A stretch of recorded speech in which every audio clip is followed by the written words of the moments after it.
오늘은 3절, 4절 말씀을 보실 텐데요. 바울이 이 예수님에 대해서 완전한 인간이시면서 완전한 하나님이시다, 이것을 그리스도의 인성과 신성을 이야기해 줍니다. 이것이 무엇인가? 왜 복음에 관해서 이야기하고 그 복음의 본질이신 예수님에 대해서 설명하면서 그 예수님의 인성과 신성을 이야기하는가라는 이유는 완전한 복음을 온전히 이해하기 위해서 필요한 것이기 때문에 그렇습니다. 그래서 완전한 사람이다 라는 인성을 설명하면서는 다윗의 후손으로 오셨다라는 것을 강조하고, 성결의 영으로는 죽은 자들 가운데서 부활하여 능력으로 하나님의 아들로 인정되었다라고 기록해 놓고 있습니다. 먼저는 우리가 그리스도의 인성과 신성을 왜 알아야 하는가, 그것을 좀 알면 유익할 것 같습니다. 처음에 초대교회 공동체에서 예수님의 신성만을 강조하는 움직임이 있었습니다. 왜 그러냐면 하나님의 아들이라는 것을 강조해야 했기 때문에 초대교회 공동체에서는 예수님의 인성보다는 신성의 중요성을 강조했습니다. 그래서 예수님을 하나님의 아들이라는 것을 강조하다 보니까 영지주의라는 것이 나왔고, 이 영지주의는 예수님은 사람처럼 보였을 뿐이지 사람이 아니다 라고 가르쳤습니다. 이것이 교회에서 문제가 되었고, 이 사람처럼 보였을 뿐이지 사람이 아니다 라는 이 가르침 때문에 하나님에 대한 복음, 즉 예수님에 대한 이해가 잘못된 방향으로 서서히 기울어져 가고 있었습니다. 바울은 이것을 교회마다 묵도했고, 또 이것이 복음에 대한 왜곡을 가져오는 것들을 눈으로 보았습니다. 그리고 바울이 계속해서 강조하는 것은 그분은 우리가 원래 알고 있는 것처럼 하나님의 아들이시다, 그러나 완전한 사람이시다 라는 것을 가르치기를 원했고, 그것에 대한 노력으로 그의 편지들마다 예수님의 인성과 신성을 함께 강조함이 드러나 있습니다. 그러면서 먼저는 인성을 강조합니다. 인성을 먼저 강조한 이유는 초대교회의 분위기가 예수님의 신성은 인정하고 있었지만 예수님의 인성, 즉 사람처럼 보였을 뿐이지 그분은 사람은 아니었다라는 것이 팽배해 있었기 때문에 예수님의 인성을 앞에 놓고 먼저 설명합니다. 그리고 나서 다윗의 자손이라는 것을 계속 강조합니다. 왜 그러냐면 초대교회 성도들이 성경이라고 보고 있었던 이 구약의 말씀에서 그리스도는 다윗의 후손으로 올 것이다 라는 것이 명확하게 기록되어 있었기 때문에 그렇습니다. 그래서 예수님을 설명하면서 육신으로는 다윗의 후손으로, 즉 성경에 예언된 대로 오신 분이다 라는 것을 강조한 것이죠. 그리고 그 뒤에서 신성에 대해서 설명하면서 그리스도의 신성은 부활의 능력으로 하나님 앞에 확증되었다라고 선언합니다. 그러면서 인성과 신성을 함께 강조하는 것이죠. 그리고 나서 맨 마지막에 붙인 말이 뭐냐면 우리의 온전한 구원자가 되신다라는 말입니다. 우리가 예수님을 믿는다라고 고백하면서 예수님이 이 땅에 오심의 이유, 그리고 어떠한 모양으로 오셨는가를 정확히 이해하지 못하면 하나님께서 우리로 깨닫게 해주시는 구원의 복음을 온전히 알지 못하게 됩니다. 그리스도는 육신을 통해서 다윗의 후손으로 오셨다, 성경은 증언하고 있죠. 이 다윗의 혈통이라는 말은 성경에 기록된 그 언약의 후손이 예수님이다 라는 말입니다. 다윗의 혈통이란 주님이 이 땅에 태어나실 때 육신적인 혈통의 계보를 따라 오셨다, 즉 완전한 사람으로 오셨다 라는 것을 강조하는 것이죠.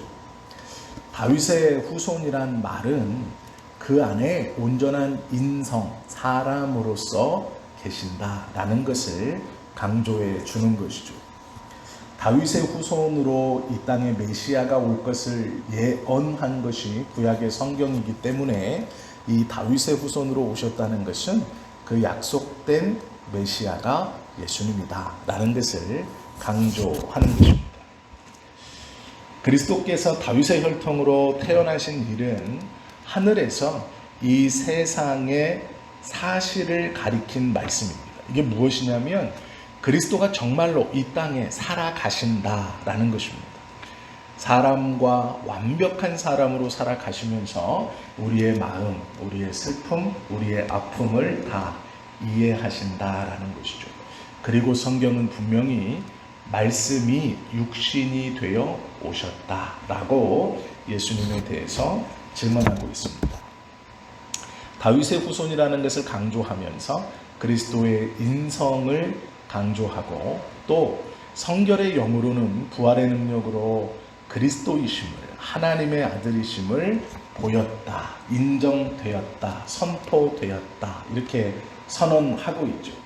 그분이 우리 예수 그리스도시다 4절은 말씀합니다. 인성이라는 것은 눈에 보이는 예수, 역사적인 예수님이기 때문에 우리의 입장에서는 조금 더 믿기 쉽습니다. 그러나 신성이라는 것은 눈에 보이지 않는 것이기 때문에 우리의 입장에서는 더 믿기가 어려워요. 초대교회 공동체와는 반대로 우리는 예수님이 이 땅에 분명히 계셨다라는 것을 부인하는 사람은 없습니다. 그러나 그 오신 그분이 하나님이신가에 대한 의문점은 있어요.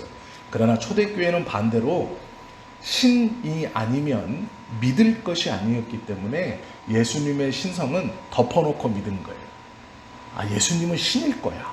그렇기 때문에 우리를 구원해 주실 수 있는 분이지 라고 생각했습니다. 그러면서 초대교회 공동체는 예수님의 인성을 인정하지 않으려고 했고 지금 현대교회 성도들은 예수님의 신성을 좀 깎아내리는 것이 있습니다. 보이지 않는 것이기 때문에 그렇죠. 그러나 성경은 이 두 가지를 잘 또 균형 있게 정확하게 말씀하고 있죠. 예수님은 그의 부활로 하나님의 아들로 인정되었다라고 말씀합니다. 죽었다가 살아나는 것을 통해서 하나님의 아들로 인정됨이 그 부활의 능력을 통해 증거되었다라는 것이죠. 이 로마서는 예수님께서 승천하시고 약 27년에서 28년이 지난 후 아직 12명의 사도들이 살아있고 바울도 힘있게 2차 전도 여행을 끝내고 아직 3차 전도 여행을 앞두고 있었을 시기에 쓴 것입니다. 즉 예수님의 승천을 경험하고 부활을 실제 눈으로 보고 경험했던 제자들이 살아있을 때 쓴 책입니다. 그렇기 때문에 이 바울이 예수 공동체에게 편지를 보내면서 예수님의 부활을 강조하는 것은 허무맹랑한 이야기가 아니라 눈으로 보고 경험한 증인들이 살아있을 이야기입니다. 그리고 그 이야기를 입에서 입으로 전해 들었던 당시입니다. 그때 예수님에 대해서 설명하면서 왜 예수님이 인성, 사람이어야 하는가, 그리고 왜 예수님이 신성, 하나님의 아들이어야 하는가 라는 것을 설명하기 위해, 복음의 핵심을 설명하기 위해 3절과 4절에서 인성과 신성을 다윗의 후손과 성결의 영이라는 것으로 설명해 주고 있습니다. 우리가 복음서를, 이 로마서를 한 절 한 절씩 보고 있는데요. 3절, 4절에서 나오는 것은 그리스도의 인성과 신성입니다. 그리고 왜 그리스도의 인성과 신성이 필요한가는 그 다음, 그로 말미암아 우리가 은혜와 사도의 직분을 받아 그의 이름을 위하여 모든 이방인 중에서 믿어 순종하게 하나니 라는 이 5절부터 시작되어지는 말씀을 연결해 가기 위해서 하는 것이죠. 오늘 우리가 꼭 기억해야 할 것은 예수님에게는 두 가지의 성품이 같이 있다. 온전하게 참 사람이신 인성과 참 하나님이신 신성이 함께 있다라는 것을 오늘은 기억해야 합니다. 이 두 가지를 잊어버릴 때 인성만을 강조할 때 교회에서 어떤 부작용이 있냐면 모두 다 예수님이 될 수 있다고 생각해요. 모두 다 거룩해지고 성결해지고 어떤 특별한 능력과 신비한 체험을 하면 모두 다 예수님처럼 살 수 있다고 말을 해요. 그리고 예수님과 같은 것을 행할 수 있다고 말을 하게 돼요. 이걸 예수님의 인성만 강조하면 나타나는 교회의 문제점입니다. 예수님의 반대로 신성만을 강조하면 완전히 신비주의에 빠져버립니다.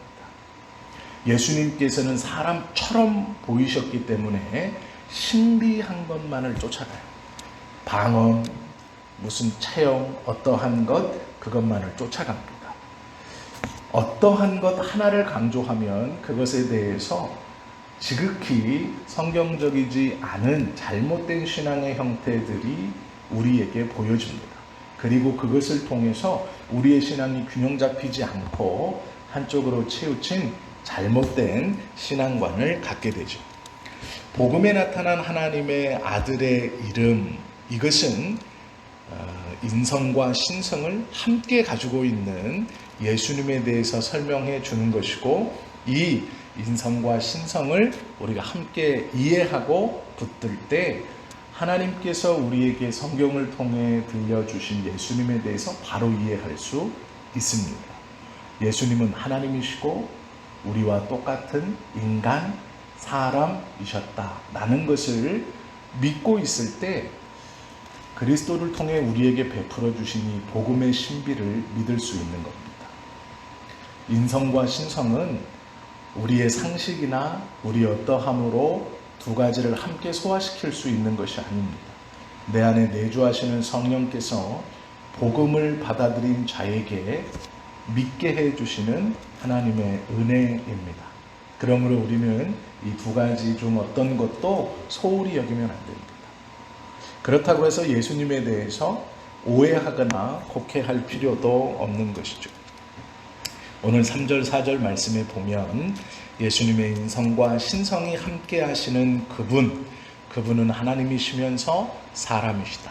그리고 그분이 약속으로 보내신 메시아이시고 그의 부활하심은 그의 언약의 메시아라는 것을 확증하는 놀라운 증거였다라는 것이죠. 우리는 그 분을 믿고 있는 겁니다. 그 분이 나의 죄를 대신하셨고 부활하셨고 승천하셔서 다시 오신다라는 것을 믿는 것이 우리의 신앙입니다. 우리의 영생이 오직 그분에게만 있음을 고백하는 것입니다. 그 예수님은 인성과 신성이 함께 계시는 참 하나님이시면서 참 사람이신 것이죠. 오늘 이 예수님에 대해서 우리가 한 걸음 더 가깝게 다가가는 이 인성에 대한 말씀, 또 신성에 대한 은혜, 이것들을 깨닫고 예수님에게 한 걸음 더 다가가는 저와 여러분 되시기를 예수님의 이름으로 축원합니다. 기도하시겠습니다. 하나님께서 우리를 통하여서 깨닫게 해주시는 성경의 놀라운 이야기들과 진리들, 복음에 관한 하나님의 지식들, 그것들을 알게 하시고 깨닫게 해주시니 하나님, 우리가 내주하시는 성령 하나님의 지혜를 힘입어 주님의 말씀을 깨닫고 복음의 증거자이시며 복음의 중심이신 예수님의 모든 것들을 하나하나 배워가고 깨달아가며 그 모든 것들을 우리의 신앙으로 고백해가는 귀하고 복된 믿음의 여정이 되기를 하나님 소원합니다. 믿는 바, 고백하는 것이 되게 하시고 믿는 바를 붙들고 믿음 안에 흔들리지 않는 온전한 신앙으로 붙들어 주시고 인도해 주시기를 소원합니다. 오늘 하루의 삶을 통해 하나님 앞에 바른 믿음의 성장을 이루어가는 우리들이 되게 하여 주옵소서. 예수님의 이름으로 감사하며 기도하옵나이다. 아멘. 오늘 말씀 기억하시고 자유롭게 기도 드리시겠습니다.